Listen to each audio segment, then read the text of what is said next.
Well, good day to you. Welcome to another day in the Whole50 Bible study. So glad that you are here with us this morning. Hope that you have your Whole50 Bible study with you. If not, don't worry about it. I'll give you everything that you need in order to get started in the Bible study here with you today. And hopefully you've got your Bible with you as well. I always encourage you to have your own Bible with you so that you can follow along, make marks in it, pose questions, read more. If you don't have a Bible, let me know. I'll get you a Bible. We're in day 23, and we are in 1 Samuel chapter 3, verses 1 through 11 today. Another easy read. And I'm not sure about you, but I am loving this journey through these Old Testament books and the stories. I know fairly soon we're going to be mostly out of the Old Testament and back into the New Testament as we continue on through the second half of the Whole50. But I've really enjoyed this journey so far. I hope you have as well. And love it too. Whenever you post comments, you let me know when you're here live. That's always good to hear and see, and always love as well whenever you post feedback or comments throughout the day or throughout the weeks or even months from now. It's amazing how many people go back through and rewatch these long term. And so today, like I said, we are in 1 Samuel chapter 3, but I also want to make sure that you're aware that you can pick up our next Bible study by donating at christtable.today. If you've not donated at christtable.today, feel free to go there, check us out, see what we're all about. You can also sign up for our email list there and would encourage you to do that as well. And we're going to talk about the food, the feasts, the celebrations in the Bible starting on May 17th. And I'm going to send you a copy of the Bible study if you donate in April. And it's going to be a great study. We're able to get to all of the food and feasts and fellowships and fun in the Bible, believe it or not, even though our study is somewhere in the neighborhood of 5 or 6 weeks long in the next one. So it's going to be a great time and looking forward to doing that with you. But for now, we are in the middle of 1 Samuel. And why don't we just go ahead and jump into today's reading? For some of you, this story will be familiar. And so congratulations on that. 1 Samuel chapter 3, verse 1. Meanwhile, the boy Samuel served the Lord by assisting Eli. So Samuel is the boy whom Hannah, his mother, prayed for. She was unable to have a child, and so she prayed that God would send her a child, and if he did, she would give the child back to him. And so that's exactly what happened. God gave Hannah a child, and when the child was essentially weaned and able to be alone without the mother, then she took him to the temple and dropped him off in service of God at the temple, which sounds a bit callous, but was an incredible opportunity, an incredible blessing. But unfortunately, during this time, it was not a very spiritually white hot time in the nation of Israel. And so it might be like going and dropping your kid off at parents' house whom you don't really trust those parents and what those parents are all about, or going and dropping your child off at a college or at a school where you're well aware that there's a lot of trouble there, and you're just hoping that some way or other your kid's going to be able to avoid that trouble. Well, that place isn't a college or some random parent's house. That place here in the book of 1 Samuel in this time period is the temple. And Eli, the high priest, and his sons and family are the parents that you don't really want raising your kid. Which is why, in those days, verse 1 says, getting back into the text, that messages from the Lord were very rare and visions were quite uncommon. It says that because we're about to hear a message from the Lord, a vision, or at least one person is. One night, Eli, who again is the great high priest, who was almost blind by now, had gone on off to bed. Well, fortune and jeopardy were over, and so he goes off to bed. The lamp of God, though, had not yet gone out, and Samuel was. There's a bit of metaphor there, right? That the lamp of God had not yet gone out, which means that it was still a little early when he went to bed, and the lamp, which was in the tabernacle, which was in the temple, had not yet burnt through all of the oil. But also, it's just said that visions were rare. Hearing from God was rare. But the lamp of God had not yet quite gone out. And in the nation, the light of God had not yet quite gone out. And God's about to radically break through with a message. The Lord calls out, verse 4, to Samuel. Samuel, yo, kid. Samuel replies, yes. What is it? So he gets up and he runs to Eli and says, here I am, sir. Here I am. Did you call me?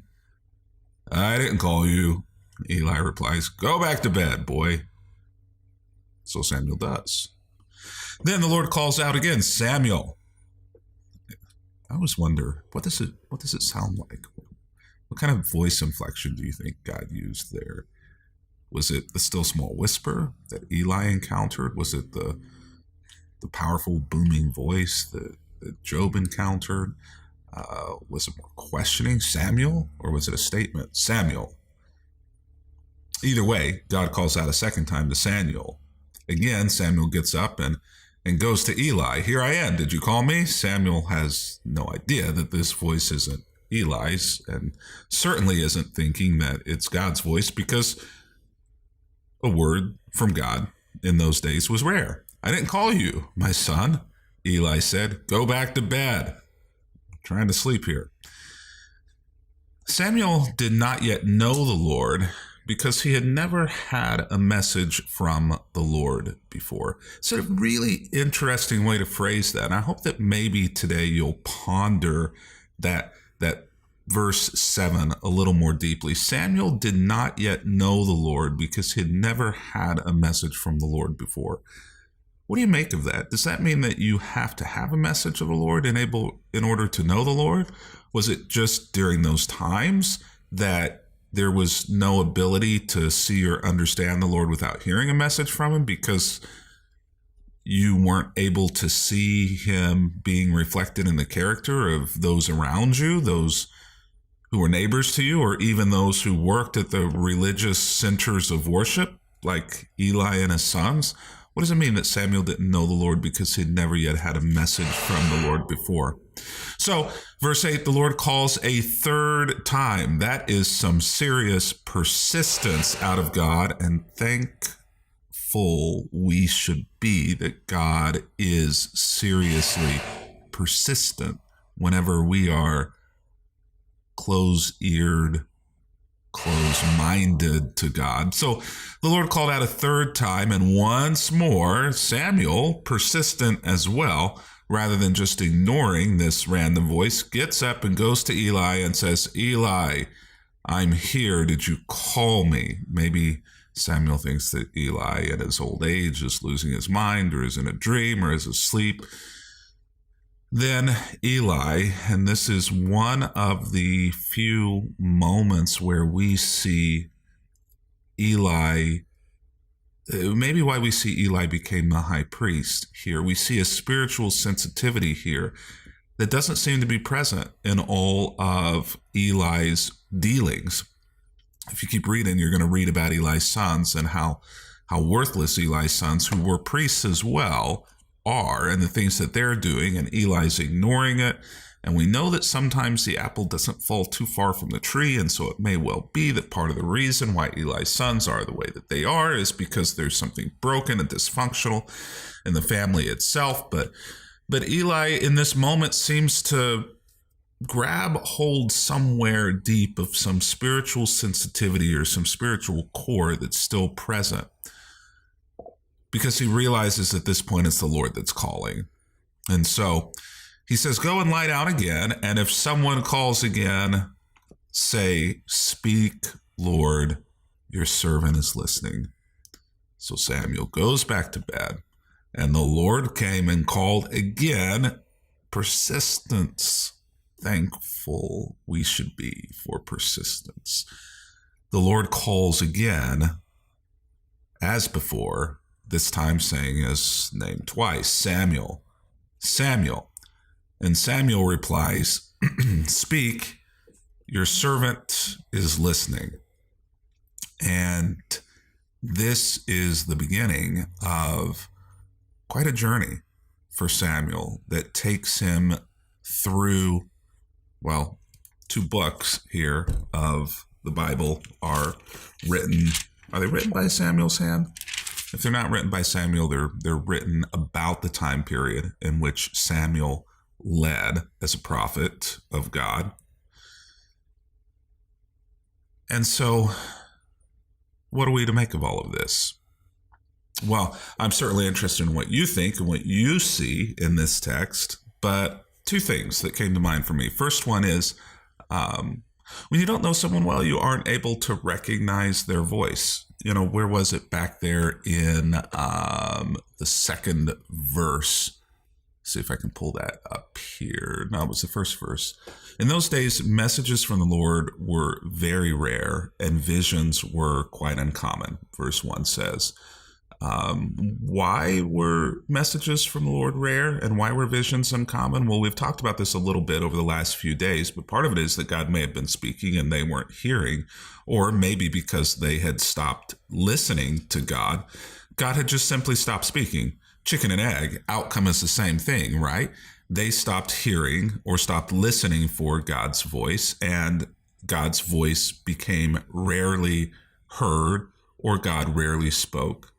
And visions were quite uncommon from God in those days, which means they didn't know the Lord well. If you have never heard your mother's voice, when you hear your mother's voice, you would never recognize that that was your mother who was speaking, or your father.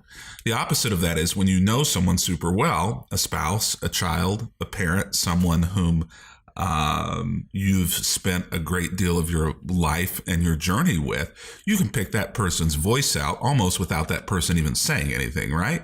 That person breathes, and you know that that is the spouse that you're married to. You know that that's your child. You know that that's who it is who's breathing. They can walk in your room in the middle of the night, completely dark, and you can tell immediately who it is just by the other signs and the other symbols of their very existence. That's what it happens. That's what occurs whenever you spend so much time with somebody.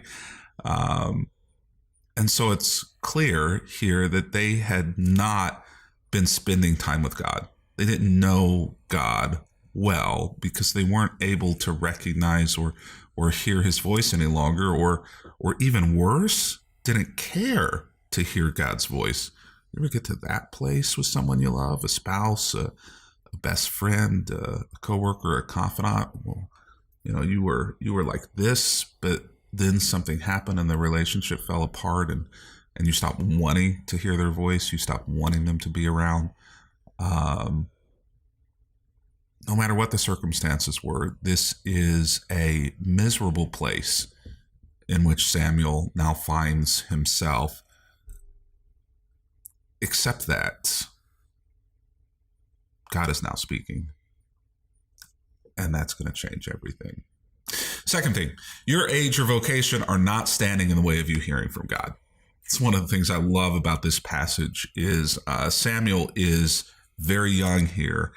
Eli is very old here, but even though it should be Eli, the elder, who's hearing from God, and essentially and especially because he's the great high priest right now, it should be Eli who is hearing from God. He is the mediator at this point between God and his children.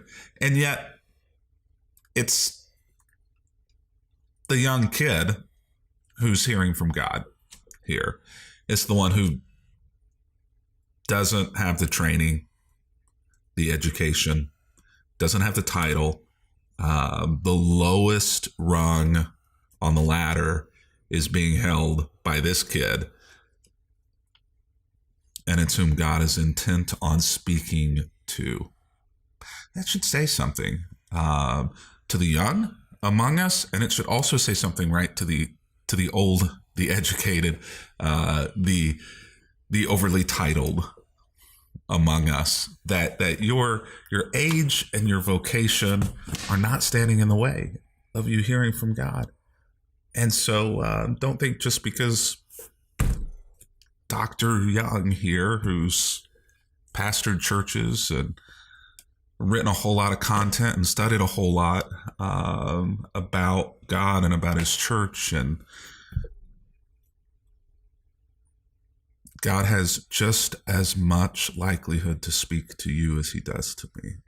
In fact, I might even say, on the basis of passages like this, there is a higher likelihood that God is going to speak directly to you and utilize you for his work than he is for me. Now, I'm not saying that doesn't mean that you shouldn't know God well. You shouldn't pursue him passionately in professional ministry. I'm not saying that you shouldn't get degrees and educate yourself. But the real danger in all of those things is that we gain all of that, but lose the ability to truly hear from God. It's a risk. And so that's why I say it might even be more likely that God will speak to you and through you than even the Dr. Youngs of the world. Don't count yourself out. God still speaks. And I firmly believe that God still speaks to you. If he is, or when he does, will you be ready to recognize his voice? And I'm actually going to say to that question, yes, because you're right here in this moment listening to this. You're doing the hard work of understanding God and knowing him well and recognizing his voice. So I will say the answer to that is yes, you are going to be ready, but don't stop. It's a lifetime journey to get to know the true and wonderful depths of someone. The longer you're married, the longer you're around your parents, the older your kids get, the deeper and sometimes more frustrating, but the deeper, more wonderful that relationship becomes. Like fine wine or cheese, it becomes more complex and more beautiful and more complicated. Get there. Plunge the depths of God. And then I want to leave you with this. The last verse in our reading. You might have noticed that I skipped over it. I didn't go there. Stopped one verse short. So let's do it now. Then the Lord said to Samuel, when he finally got Samuel's attention, I'm about to do a shocking thing in Israel. And really, I've just included this verse in here to be a little mean and spiteful in order to give you something to think about. You know, you stop right in the middle of the story, leave the cliffhanger hanging. And so maybe today you'll just keep reading a few verses. Maybe not, maybe you don't care. But there's the cliffhanger. I'm about to do a shocking thing in Israel. Okay, what is it, God? Well, actually, a part of it we'll get to read about tomorrow. But until that time, it has been great to be with you today for Bible study as we begin another week here. And don't forget, christtable.today. I know I talk about it a lot, but I don't want you to miss out on this. It really is going to be a great summer as we get to experience some joy out of the Bible through the lens of parties and food and feasts, something that I'm not sure that I've ever experienced in a Bible study or the pastorate. So it's going to be new to me too. But until that time, happy reading.